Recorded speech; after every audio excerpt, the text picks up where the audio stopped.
Are you ready for an all-out fantasy battle? Put them dukes up. Get your boxing on. This is the ADP battles. Often in fantasy basketball, you are left with the choice. Who do I take? Is this person the best person for my team? Is this player? Do I want a roster? Is this the guy that's going to help me win my NBA fantasy championship? And the answer should every time be yes. Yes, yes, yes, yes, yes. But it is not that easy. You see rankings, you see ADPs, you listen to this podcast, watch this YouTube, and many others, and we all get in your ear. So this is the special type of episode called ADP Battles. I am sure somewhere down here there is a sound effect that I could play that would do it. ADP Battles, here we go. I think that sounds somewhat appropriate for us. Or we could just do this one. Come on, play. There we go. The drum roll can only mean one thing. It is that I'm bringing in NBA Fantasy Bible to help me choose who you should take in these NBA Fantasy ADP battles. D-Mac, how you doing, buddy? Loving the sound effects, mate. Ready for another battle. They're in our studio, and they just sit there unused the entire time, like this one. Like, I don't know if Robin should do that more when he's rapping. Like, back once again with the Renegade Master, and drop some of those bad boys. How you been, man? Good, mate. What are we? Just over 2 weeks until opening night. Pretty exciting, but man, there's a lot going on at the moment. Preseason has just started. And preseason's going on. We're in Australia, if you can't tell by our accents, and it's a 7-point game at this point in time between Melbourne United and the New Orleans Pelicans. Sadiq Bey, mind you, has had an absolute shocker. He forgot how to hit shots on his year off last year. Kevon Looney, I didn't know if you knew this, but he has now started for these guys. They haven't put Eve Messi in. So this is some fresh updates live. Jordan Poole playing well, so there's a good look. So is Trey Murphy, getting some rebounds, no assist there. Zion Williamson, he went out and played 15 minutes and filled the cup. He is looking every bit sharp. 5 from 7 from the free throw line, but it's a 7-point game in NBA preseason here in Australia, and I'm flying down there tomorrow for the weekend. I'm excited. Mate. And you're catching up with a mate of ours as well. Yeah, going to catch up with Josh Lloyd, hopefully when I'm down there, catch up with a couple of guys from the NBA circles and media to get to interview a couple of the players and hang out as well. So that should be a really good time. Look for some more details on that coming up. But it's not what we're here for, because I don't want to say anything about the Pelicans, because we actually featured Zion Williamson versus Trey Murphy in our last ADPs battle and where they're going right now. This is not that. This is 100% down the line ADP battles based on the current data from Yahoo, ESPN, and of course our good friends over at Fantrax. Now, the big indicator for this, DMAC, as you know, is we go with our gut. So we're going to throw some guys at you right now. And I think one of the big ones that everyone's talking about is the first round, right? Like, who do I take in the first round to build off my team? Yeah, absolutely. I think we looked at Trey versus Harden in one of our previous episodes. Looking forward to this one. I'm coming in blind, by the way. You haven't given me any heads up. So, I didn't load them into the studio, so you wouldn't try and look down the side of them this time and be like, oh, who's in there? No, I know. Yeah, zero prep. You shouldn't. I want your gut instinct straight away, and I want you to fight for it. It's an ADP battle, not an ADP tickle. You know, fight for your right to party. This is number 1. It's Cade Cunningham versus Anthony Edwards. This is a interesting one, because I always say that I do not think, as much as I love Anthony Edwards, the player, that he is a first-round guy. He has just nudged in front of Cade Cunningham. In fact, he's coming after Giannis. He is at 7.7 on Yahoo, 6 on ESPN, obviously points-based, and Fantrax is 7.1. That is 0.1 ahead on Fantrax of Cade Cunningham at 7. Cade Cunningham's best ranking is there, and he is drafted outside Anthony Edwards. And I want to know, who are you taking? Because it's now looking more and more like Ant is the guy that people are choosing in this battle. Who do you take in your first round, Cunningham or Edwards? I'm taking Cunningham. You know I'm taking Cunningham. I do. It's the assists. It's the point guards. You know, I have an Adem for point guards. And Edwards, yes, he's going to get more points, more 3-pointers. He's more explosive, I guess. Super exciting face of the NBA, supposedly. But Cade Cunningham and his assists, elite assists, I think he's actually going to take another step up this season. We'll see how that plays out alongside a Jaden Ivey as well, but I think he's just got another level to him. And Edwards, fantastic. Fantastic. I think they're going to be close, but for the way that I like to build a 9-cat or a category build anyway, I like to go hard on those assists. You like to go ADM on those assists. I've got a bit of a plot twist for you, and I've got some plot twists with my responses tonight. Go on. Don't take either of them. There is in my recent rankings, none of these two guys are first round guys for me. Now I'm saying it down the line. I know that they're being taken there. I see other players ahead of them. I could read you off my list. Right now I've got Jokic, then I've got Wemby, then I've got Shea, then I've got good mate Luka Doncic. Then after this, it gets a little bit of a free-for-all.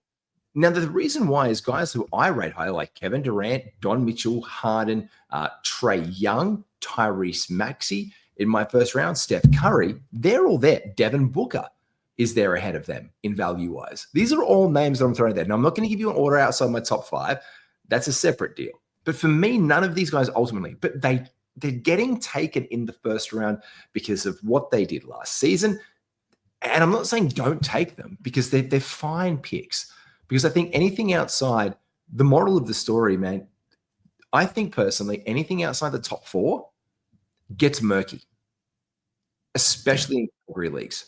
I think the top 4 are pretty much consensus. I think top 5 with Giannis as well. Yeah, absolutely. Giannis should be in 5th. If you're comfortable punting free throws, get Giannis. He's going to have a monster season, huge usage. But I agree with you. From 6 onwards, up until probably middle of the second round, very murky, and values can be quite similar. And again, could be dependent on how you like to build your team. Exactly. So I don't want us, I think I'm advocating not to tie ourselves to this idea that we have to take Cade Cunningham or we have to take Anthony Edwards in the first round. So if you are going to take one of them, I'm just going to side with you, D-Mac. Take Cade. Like, I don't think Anthony, I'm just going to say you win this one because this was only for you to decide this battle. Because for me, I think we should open ourselves up to taking other guys who are people pretty much are being overlooked. And guys are like, heck, I'd take freaking Kawhi Leonard if I knew he was going to be healthy in the first round every single day of the week or there was no suspension. But that's just me. But there could be a suspension. I don't think there will be. I have my reasons because the last time there was one of these situations in the NBA, there was no suspension handed out. The player had their contract voided. They could either re-sign with the same team and sit out a year later, or they could go to another team. Now, I know that Kawhi isn't always apparently fond of getting paid to do stuff because he can get paid to do nothing, but he'd get paid nothing to do nothing for a year.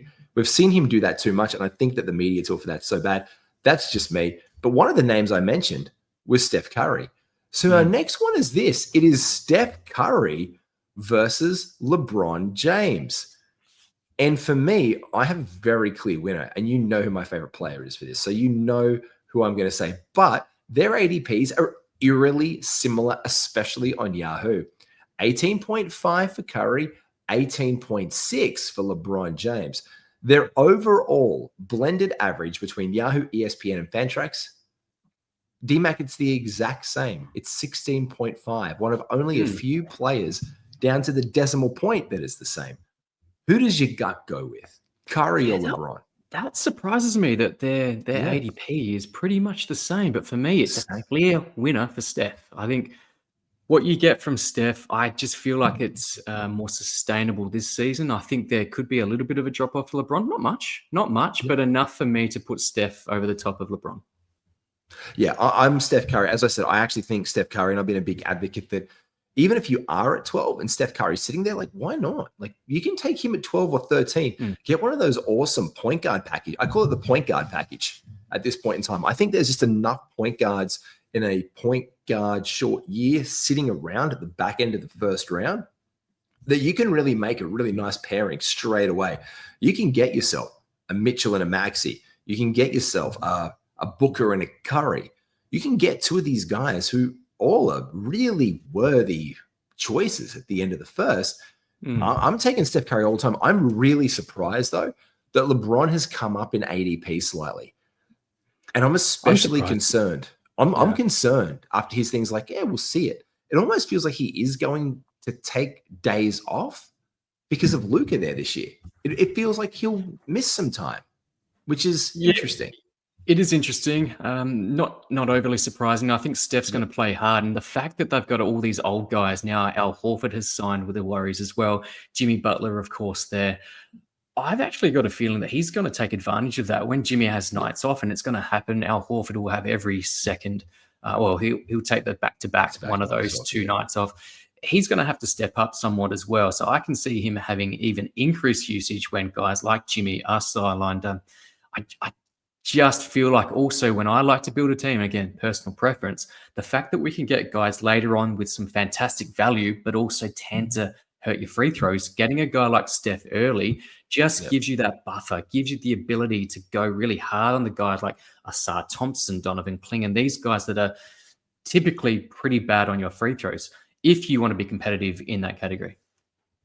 Now, I would agree with you. I'm going to take Steph every single day of the week. I was really surprised that this has come in, especially for our Yahoo players that had come in so close together. Like these guys are 18.5 and 18.6, and their blended average to be the same. In fact, LeBron James on ESPN is in front. His average is 10.9, whereas Steph is 16.2.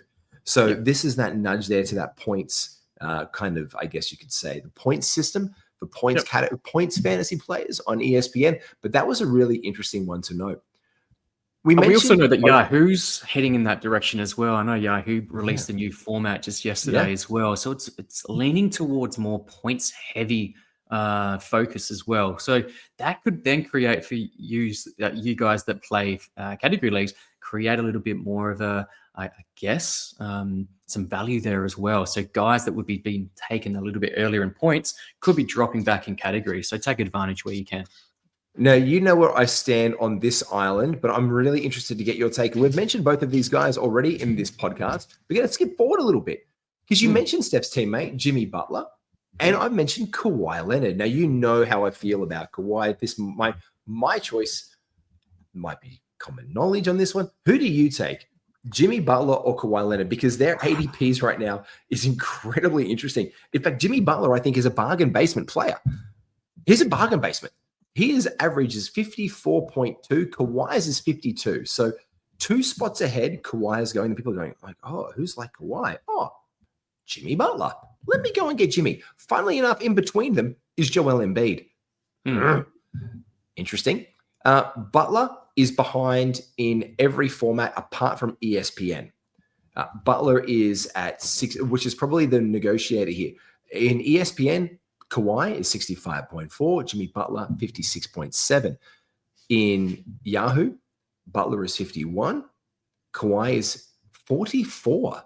So quite a few spots, like half a round ahead. Whereas in Fantrax, Kawhi is 45, and again, Butler is 54.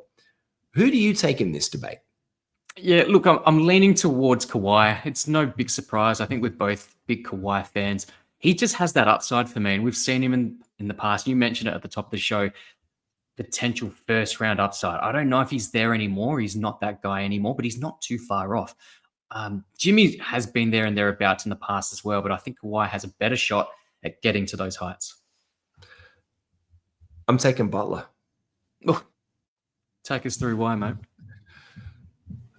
You actually touched on it before without even realizing that's where I was going this one. I think this guy is completely 100% rejuvenated in Golden State. I see him as I see Kawhi as the better player. I just don't see the resting of the back-to-backs, which Jimmy Butler's not going to do.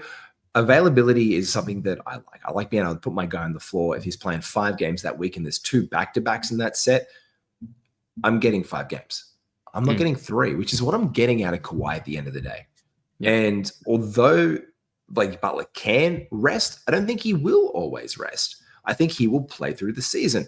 I think if they want to win something in Golden State, they have made every single move to re-sign even the fringe guys like DeAnthony Melton to help insulate them, to have as much depth as possible to win. So because of that availability, I am taking Butler every single day. And you know that I take Kawhi in every draft because I love Kawhi and I think he's the better.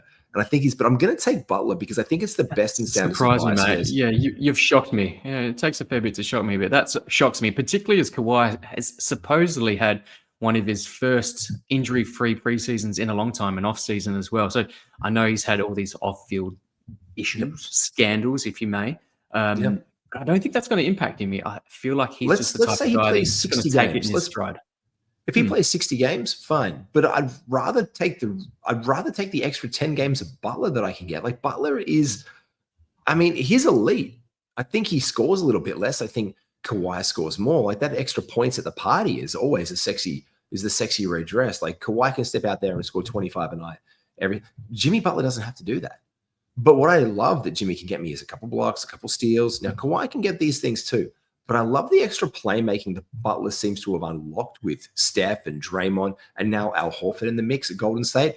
And again, that extra 10 or 12 spots of availability I'm just going with that on gut instinct this year in case anything goes sideways with that aspiration investigation at the end of the day, or he has to sit out 20 games. I just think my gut isn't there yet. So right now, until we know, if you don't know, and now you know, if you know what I mean. Yeah. All right. Well, let's give it a couple of weeks and perhaps we'll come back to this ADP and you may change your mind. But yeah, right now I'm sticking with my guns. I'm sticking with the Kawhi. You're going Jimmy. I think they're going to have very, very similar seasons per game. And we'll see. It will come down to games played. Plus 90% of us play in head-to-head where we do want our guys available. Yeah. Roto guys, very, very close. Very, very close. Very, very close. Now, either one of those guys could end up being one of your MVPs of your season.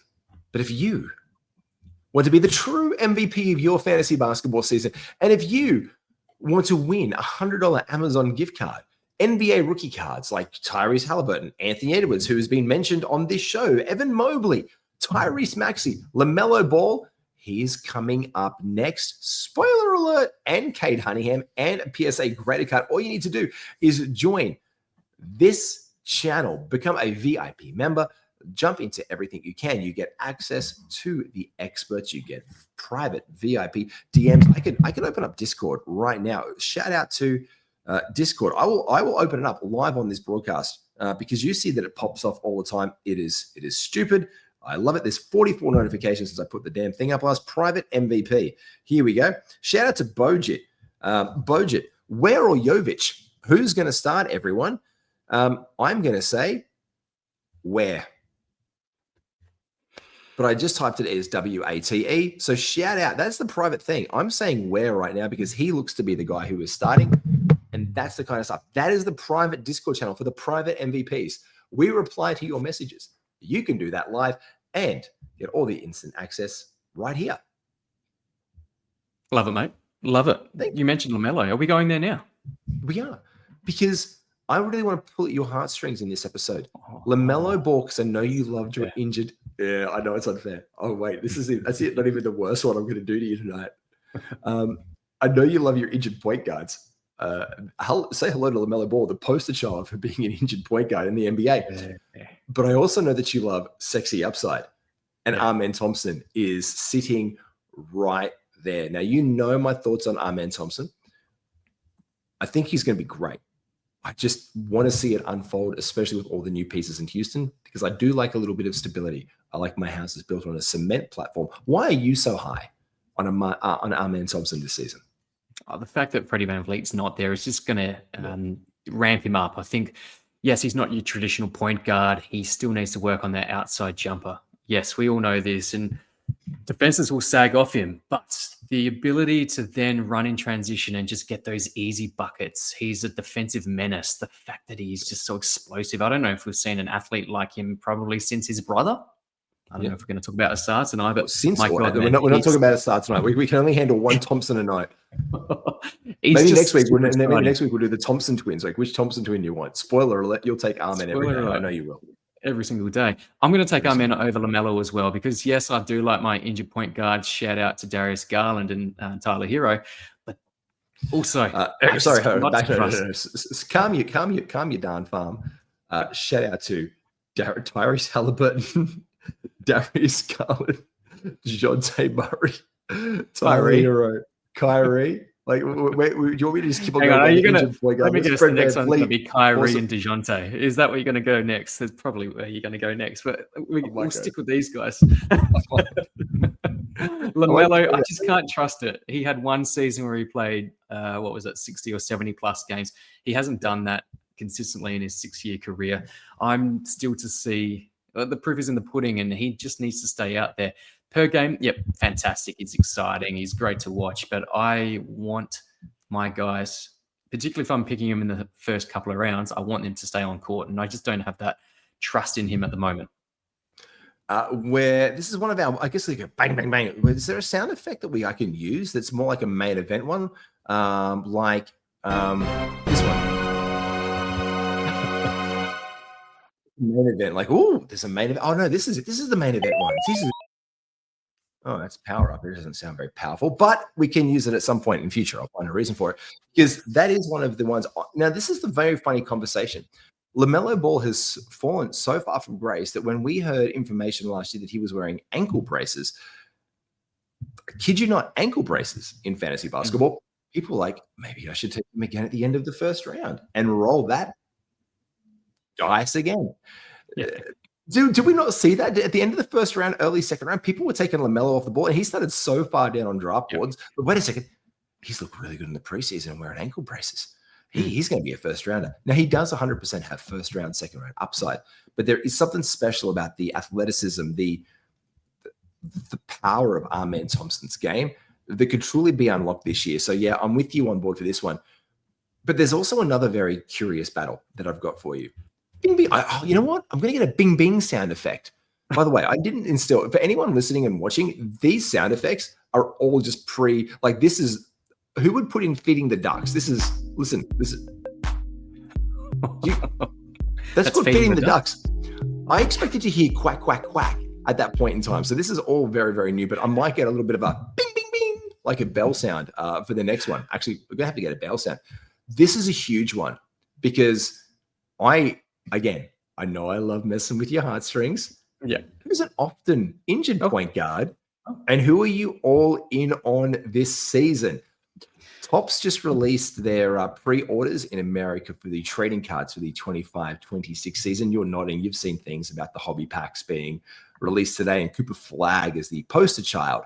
That exact image of this one, funnily enough, is the one I think that is on him holding a basketball. One of his other promo photos is the cover image of the brand new hobby packs of Topps. He is the face of them, regaining the NBA license. They are all in on Flagg. I know you are all in Flagg, but without Desmond Bane and an injured point guard, can I offer you some stock in Ja Morant by chance? You absolutely can. Yes, 100%. I love Ja Morant. Without Bane, Ja Morant's going to have to step it up. I can actually see him being an easy top 59 cat guy, and we haven't really said that in the past. Yeah. And we talk about deficiencies bringing guys down like Şengün and even Giannis in terms of a standard 9-cat rank. We've seen it in the past with Ja Morant, but is he actually that bad at free throws? He's sitting at 80% last season. He's corrected himself a heck of a lot, man. Like there has been narratives around Ja Morant. I know we've spoken about. He's great. Like I've won championships with Ja Morant in fantasy when he has played a couple of years ago. Like more than 2 years ago, like 3 years ago, I won a championship with him on a team. So I know the value that he can have. We just haven't had a season of him. But there is this, it's like that Family Guy thing is like, but what's in the box? But what's in the box? Like I want what's in the box. And funnily enough, managers are getting frisky on the thought as well. Because what do you think their current ADP is on Fantrax? And we know Fantrax is more of a hoop head category league specialization. What do you think their ADPs are right now? And how actually, what do you think they are? And how close do you think they are?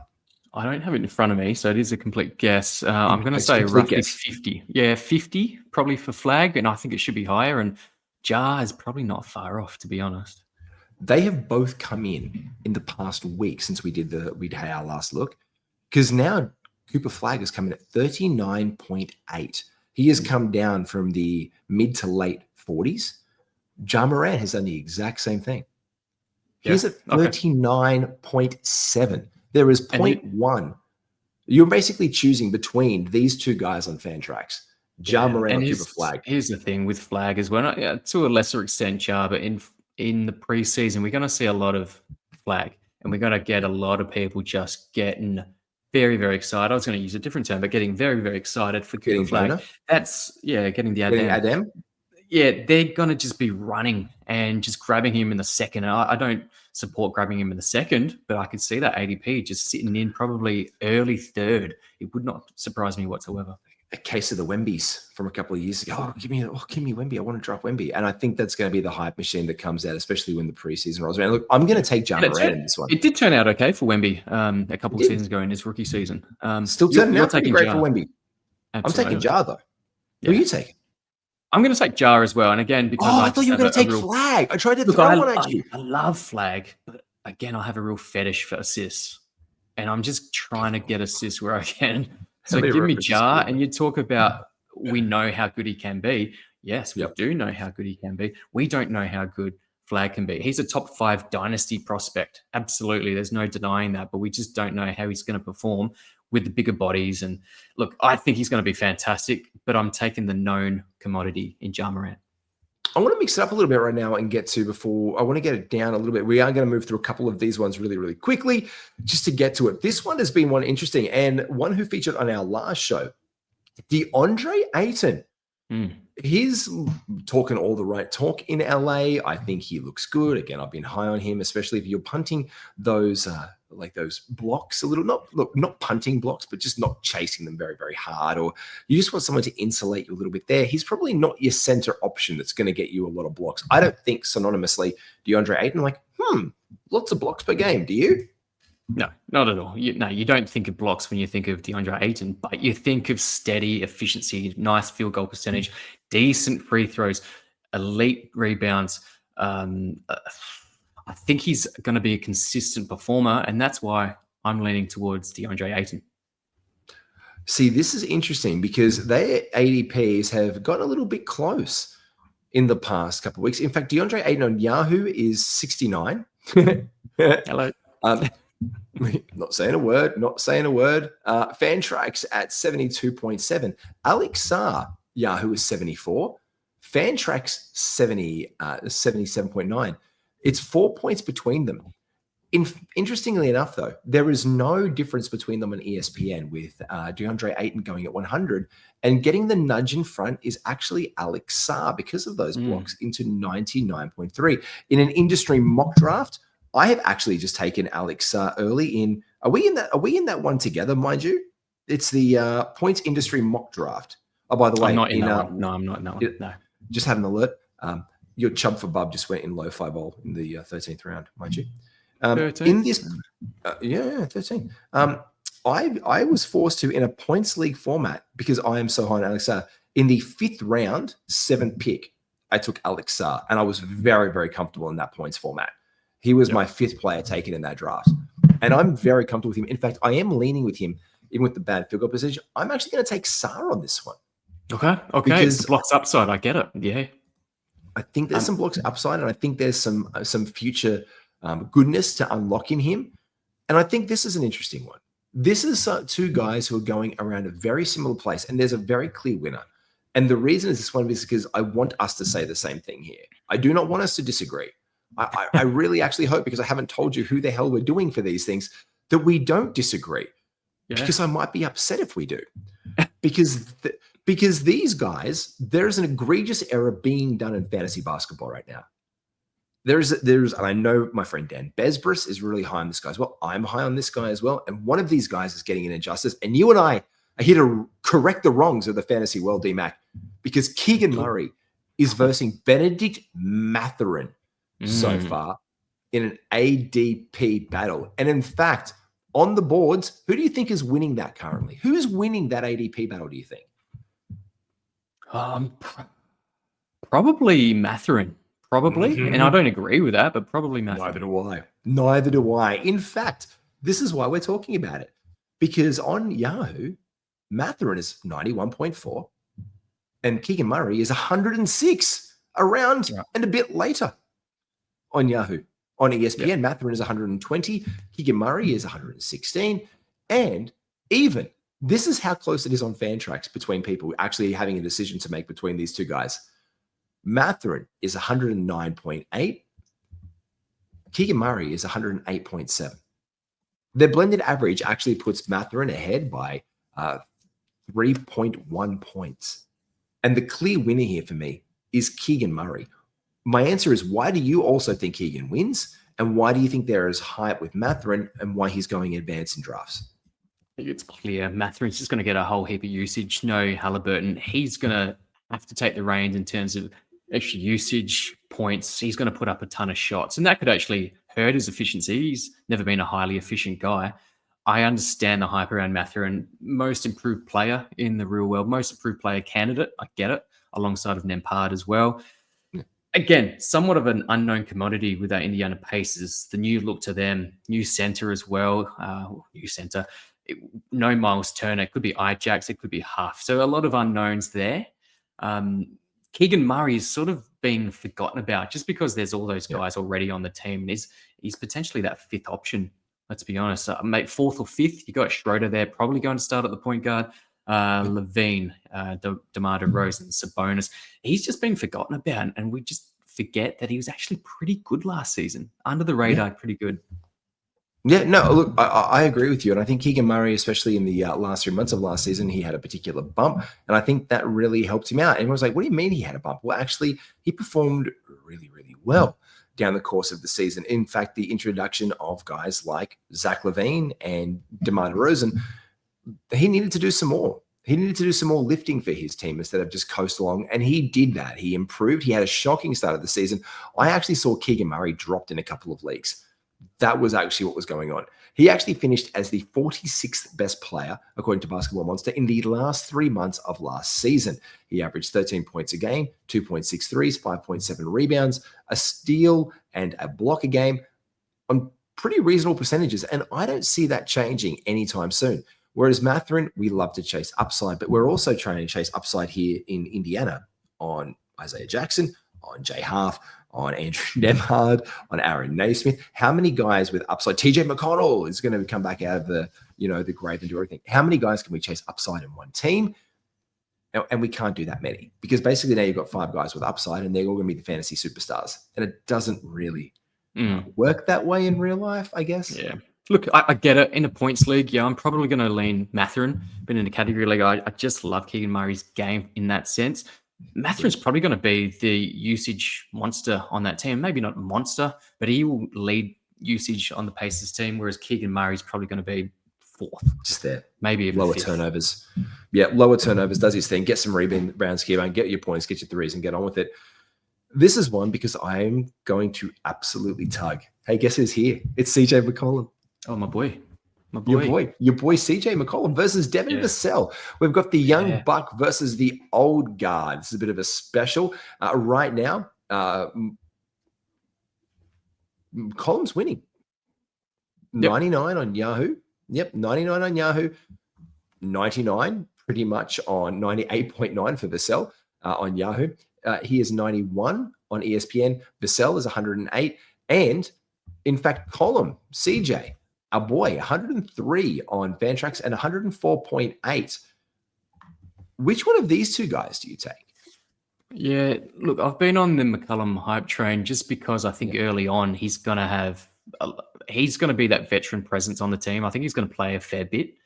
Yeah. So early season, easily McCollum. I think he can be an easy top 90, top 80 type of guy in 9-cat. Down the track, I do have concerns that if things don't go well, and I don't expect it to do awesomely in terms of the Wizards' overall standings, we could see them just lean into that youth movement. So later on, when we get to those fantasy playoffs in your league, that's where things could get a little bit tricky. But I'm okay getting off to a bit of a really quick start. So I'm going to take CJ McCollum, even though there is that risk of them probably leaning away from him down the track. All I heard in that sentence was I'm getting off. I'm going to look at I'm going to go with Vassell. I'm going to go with the Vassell himself in San Antonio. He's one of my favorite fantasy players, randomly, just from the last few years. I've just loved a bit of Vassell action. I know he's been maligned with injuries over the last couple of years. I just like the upside of San Antonio this year. I think they're putting something together. I think I'm really excited to see the De'Aaron Fox and Victor Wembanyama combination. I'm excited to see Victor Wembanyama play a whole season of basketball. And I think Jeremy Sohan has kind of gone by the wayside in this team. We've seen DeJounte Murray moved on. I think we've seen all the pieces shift that have needed to shift over in San Antonio.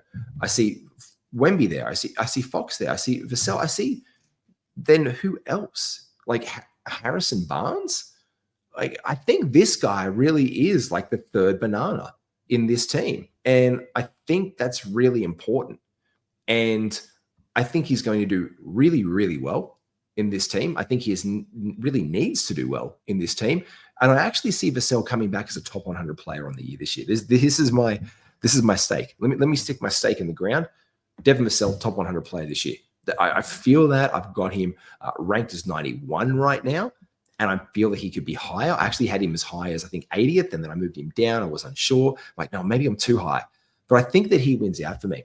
Our last one before we get out of here tonight. I'm pretty sure we've done all of them.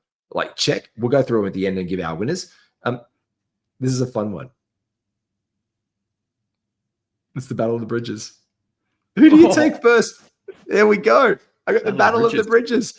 No ADP data, but here's the Battle of the Bridges, because we were both in a mock draft the other day and we saw these guys taking one after the other and we were laughing to each other in our recap show because it was just funny to see both bridges taken off the board straight away. And it's funny, that's not the only mock that I've seen them go side by side. We've got to get over the bridges. It's Miles for me. It's Miles in a category league. It's miles ahead. Points league. In a points league, still Miles. I think he's got a fair bit to do. And again, with LaMelo often injured or at least at risk of injury, his usage will also increase in the event that LaMelo is off the court as well. But McCall, super important to what the Knicks are trying to do. I just don't think it's just translating. The usage is not high enough on that Knicks team now. No, look, I completely agree. And this is the funny thing. So does everybody, apart from a couple of users, because right now, these guys, funnily enough, are really, it's almost like everyone's just doing the, the other bridges. Whichever bridges goes first, everyone's like, oh, wait a second, what about Miles? Or like, oh, what about McCollum? Because it's actually happening. Miles Bridges at 69.1 on Yahoo currently. He is, I just hate because there's so many bridges here, 82. So a round difference on Yahoo. So Miles is clearly in front. It actually gets a little bit more tricky on ESPN leagues. McCall's in front at 63 with Miles being 64. And over in ESPN, even in Fantrax, it's actually McCall Bridges that's in head at 71 and Miles Bridges is 76. So there's a little bit of value there, I feel, in Miles Bridges, especially on Fantrax leagues, which I think I was the most surprised by. You remember a couple of seasons ago, probably second season of McCall, and people were drafting him in the 20s. No, thank you. His first season at the Nets was stellar after the trade from the Suns. But yeah, that second season was deplorable. And he's never been able to get those he's never been the guy. He's never been the guy. And we knew him in Phoenix as just this up and even in Thibodeau's system last year, even in Thibodeau's defensive system last year, where was that? He should have thrived in that system, but it wasn't to be. There were a few games where he popped off, but just not consistent enough for me. If that bloke was getting like the 2 steals a game that he used to get and be like he was the archetype for me for like the 3-and-D wing. Like I'd make an NBA 2K player to be like the bloke, you know what I mean? Like just do that. And he was supposedly the next coming of Kawhi as well. He was talked about in quite a few fantasy circles as that guy. And we're always getting him around that 50, maybe even 40 Brooklyn. And that reality was coming true. His cards went up. Everything went up in value. There was like lots of talk of this bloke. But it's never been there since. And I think Miles Bridges is, look, say what you will about his past. He's got his stuff together. He's been playing well. I think he's really important to what Charlotte's doing. And I think there's going to be a lot of Charlotte players who end up becoming like players that we really have enjoyed having on our fantasy teams this year. I think people will like Knipple down the stretch. I think they'll like Cal Brenner down the stretch. I think they'll like Miles. And if LaMelo Ball plays 70 games, then to finish up almost where we started and come full circle in the show, these are guys that if we get them at the right value, we should always take. But for me, the right value here is in Miles Bridges. Yep, agreed. Tell us where they can find you and all of your things, Mr. Mac of the D's. Yes, find me over on X at NBA Fantasy Bible, as well as on YouTube at NBA Fantasy Bible. A lot more in store with you, Matty G, here on the Believe in Fantasy Network. And we have so many pods coming up. It is nigh on ridiculous. You've got live drafts this weekend, and I'm going to be doing a live draft with you as well, like while I'm away, like which is crazy. Like I'm going to be live hopefully not during the game. Not during the game. Look, I will probably be drafting at one point this weekend while I'm at some form of a basketball game with you. So that's going to be a lot of fun. I will be doing an NBA fantasy mock draft while doing an NBA. See if we can stream you on. You'll get you on the stream yard, and we'll see you from the game sidelines. Can I do? Is that breaking some? No, we're just going to do it. Probably. We're just going to see how we go. We'll see how we go. Thanks very much, everybody. Make sure you like and subscribe. I am Matthew. My friends call me Matty. My mum still calls me Get In Here Right Now. You can find me at NBAGWiz. Make sure you like and subscribe to All Things Believe in Fantasy. This is your home of fantasy basketball. Be well, everybody. Take care. Mwah.